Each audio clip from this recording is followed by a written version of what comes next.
Chris में प्यारे भाई और बहनों, आज के मनन चिंतन के लिए हम लेंगे संत लूकस का सुसमाचार अध्याय 5 पद संख्या 1 से 11 तक। आइए हम वचन पढ़े।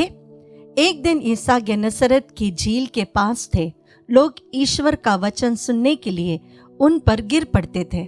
उस समय उन्होंने झील के किनारे लगी 2 नावों को देखा। मछुए उन पर से उतरकर जाल धो रहे थे।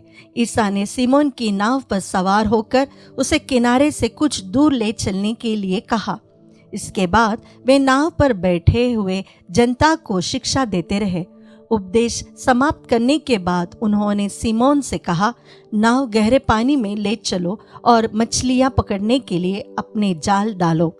सिमोन ने उत्तर दिया, गुरुवर, रात भर मेहनत करने पर भी हम कुछ नहीं पकड़ सके, परंतु आपके कहने पर मैं जाल डालूंगा। ऐसा करने पर बहुत अधिक मछलियां फंस गई और उनका जाल फटने को हो गया। उन्होंने दूसरे नाव के अपने साथियों को इशारा किया कि आकर हमारी मदद करो।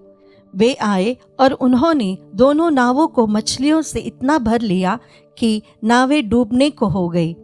यह देखकर सिमोन ने ईसा के चरणों पर गिरकर कहा, प्रभु, मेरे पास से चले जाइए, मैं तो पापी मनुष्य हूँ। जाल में मछलियों के फंसने के कारण वह और उसके साथी विस्मित हो गए। यही दशा याकूब और योहन की भी हुई। वे जबदी के पुत्र और सिमोन के साझेदार थे। ईसा ने सिमोन से कहा, डरो मत, अब से तुम मनुष्य को पकड़ा करोगे। वे नावों को किनारे लगाकर और सब कुछ छोड़कर ईसा के पीछे हो लिए। प्यारे भाई और बहनों, प्रभु यीशु अपने शिष्यों को बुलाना का एक दृश्य हमने अभी देखा। पेतरुस के सांस को प्रभु ने अध्याय 4 में चंगाई दी थी। उसके बाद प्रभु उन्हें अपने शिष्य बनाने के लिए बुलाते हैं।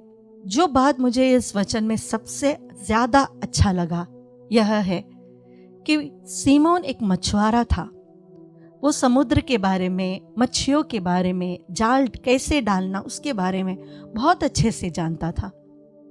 रात भर उसने मेहनत की थी, कुछ नहीं मिला।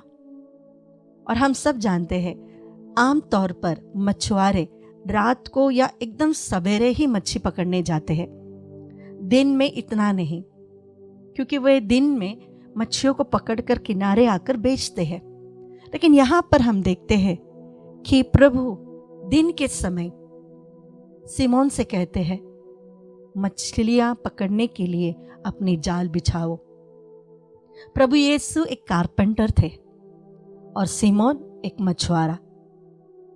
सिमोन ने कभी मन में सोचा नहीं, ओह, आपको जालों के बारे में क्या पता, मछलियों के बारे में क्या पता, हमने तो पूरी रात मेहनत की है और हमें कुछ नहीं मिला।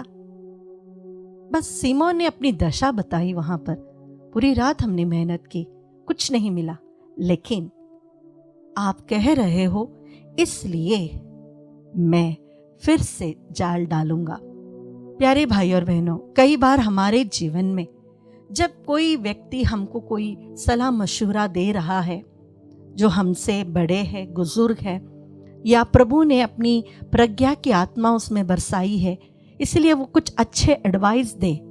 ये तो हम हमारे पेरेंट्स के बारे में भी कह सकते हैं, ग्रैंड पेरेंट्स के बारे में। जब वे लोग हमें कुछ अच्छी बातें बताते हैं तो आजकल हम उनके साथ तर्क करने बैठ जाते हैं। आपको क्या पता, आपको क्या मालूम, ये ऐसा होता है, आपने जैसा सोचा वैसे जमाने की बात नहीं है, ये अभी ऐसा होता है। लेकिन सिमोन ने यहाँ पे कुछ नहीं कहा। उसने दशा जरूर बताई कि ये देखो, ये ऐसा हुआ था, लेकिन आप जब बोल रहे हो तो मैं कर लेता हूं। It shows the submission of Saint Peter. वो किस प्रकार प्रभु के सामने विनम्र होकर अपनी दशा बताते हुए प्रभु की आज्ञा को स्वीकार करता है। कितना भी गुस्सा करने का स्वभाव सिमोन में क्यों ना हो, लेकिन वह प्रभु के सामने बहुत जल्दी विनम्र हो जाता था। वो उनकी बातें मान लेता था। यह विश्वास है। गलती होने के बाद भी, या हमसे यह नहीं हो रहा है ये जानने के बाद भी, हम अपने आप को प्रभु को समर्पित करते हुए हम प्रभु से कहे, प्रभु मैं तो बस इतना ही हूं, लेकिन तेरी इच्छा मेरे में पूरा हो।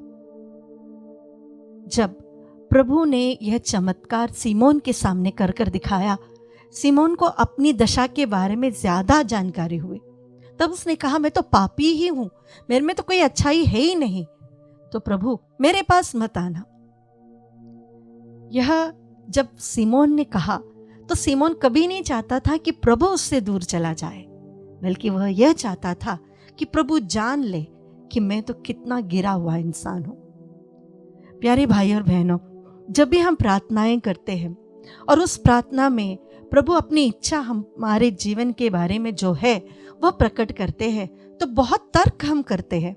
ऐसा करने से ऐसा होगा, ऐसा करने से ऐसा होगा, क्या फायदा होने वाला है। हमारी कैलकुलेशंस बहुत ज्यादा होती है। सीमोन ने कैलकुलेशंस नहीं किया, जो कहा वह उसने किया, और उसका फल जब उसने देखा तो वह और विनम्र हो गया। हमारे जीवन में अगर हम चाहते हैं कि प्रभु की इच्छा हमारे जीवन में पूरा हो, तो प्यारे भाई और बहनों, प्रभु की इच्छा को स्वीकार करने के लिए भी हमें सीखना है। उसके साथ तर्क कर कर नहीं बैठना, उसे अपनी इच्छा के अनुरूप तोड़फोड़ नहीं करना है। जो प्रभु चाहता है वही वैसा ही हमें करना है, तो ही हम भी अपने जीवन में चमत्कार देख सकते हैं।